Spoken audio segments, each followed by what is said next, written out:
How's it going, everyone? VenomousStare here, back with Game 2 of Classic vs. Dark. And if you didn't see Game 1, it's on my channel. I encourage you to watch it, because you need to know the context of the best of 3 going into the second game.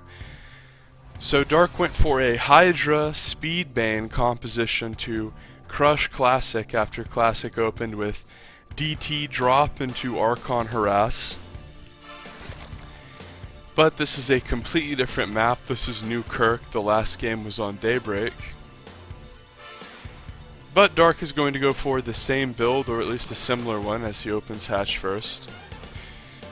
Dark does have some interesting pool first cheeses that he likes to do. I know one where he brutalized Neeb, and I actually casted that game. And what he does was he went Speedling Expand and then took 2 quick bases. You know, like 2 additional ones, so 3 total, but then went Roach, Mind Gas the whole time, and then did like a Roach Sling all in, and whenever Protoss tried to kill the Roaches, he made them into Ravagers, and the Cocoons had so much armor where they couldn't die, and he would just kill his opponent with this really early rush.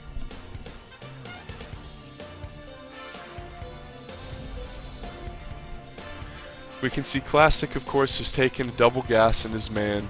He started to wall off, and this choke on Newkirk is pretty big, so a lot of times what we see is someone will do a gateway, a cyber core, and a pylon up top, and then the third building that they wall in with is whatever their tech of choice is. So like a Stargate usually is what we see, but it could be a Robo or a Twilight. Dark has taken his third base out on this forward location. This is interesting to me because it can kind of be harassed from this high ground, but it's also very close to your natural and your main. So if someone flies in with the Warp Prism or with Stargate units right here, it's easier to defend your third because you can have like spores here and, you know, push creep out here and have a spore up here if you wanted to. But if you have a third base all the way up here and someone starts harassing you right here, that can be an issue. A Stalker is coming out for Classic.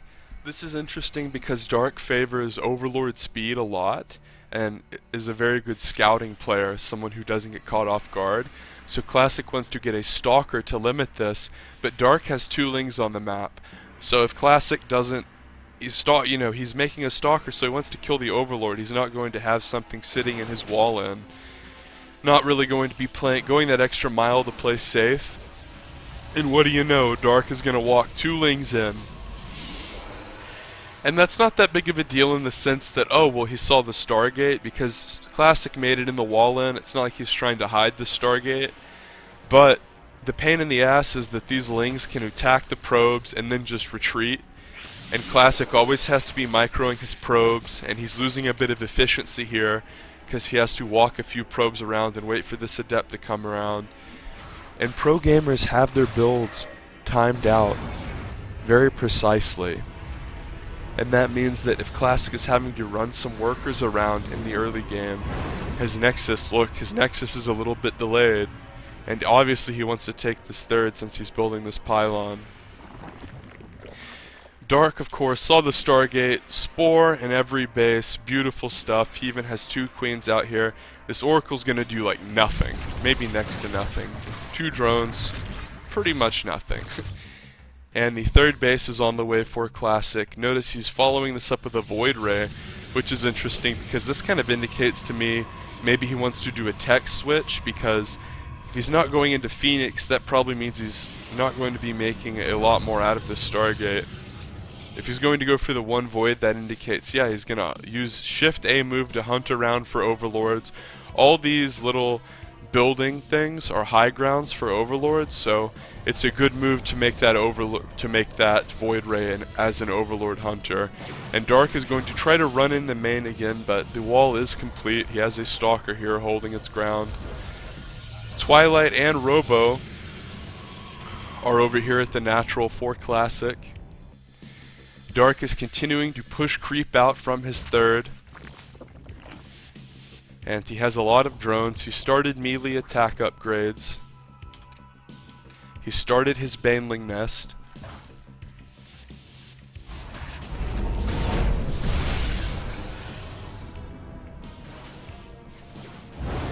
And his third base has been completed. Now it's interesting, because he went for this robo in the twilight after the Stargate, he has delayed his forge. He's also getting a lot of gateways too. I mean, he doesn't have a lot to begin with, but look at this. He's neglecting to add the forge as the Oracle gets chased away. This means no cannons, so if Classic moves out and he's aggressive, there's not going to be a cannon or gateway wall in to protect this third. And Classic sees some lings out on the map with his Void Ray, so he should be concerned, because this third base without a cannon is vulnerable. Yeah, oh, he can throw up an overcharge, but that's temporary. Look at that.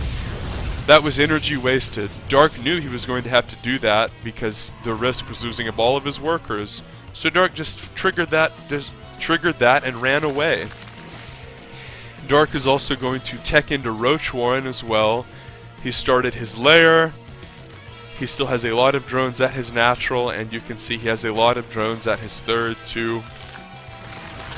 He actually has been outworkered by the Protoss player.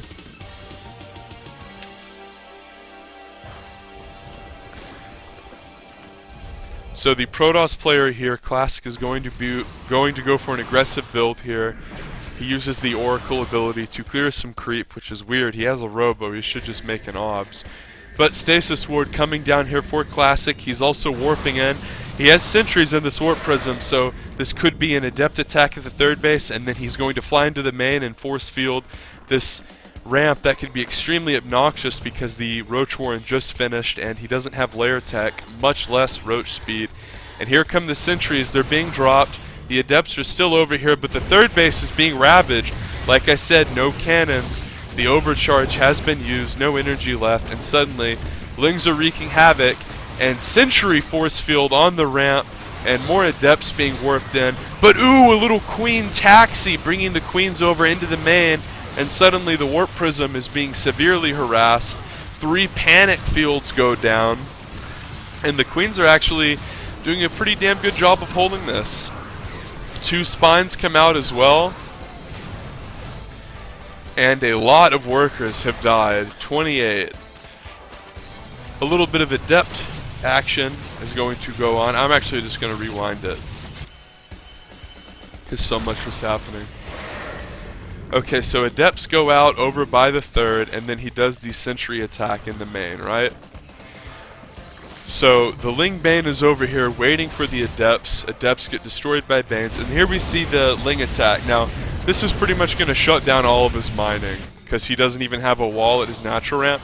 So force field on the ramp, Classic stuff, warps in adepts, and he doesn't have any Ravagers to drop Corrosive Bile. But here we see the queens get ferried up onto the main, but we have all these adepts still, and that's kind of why I rewound.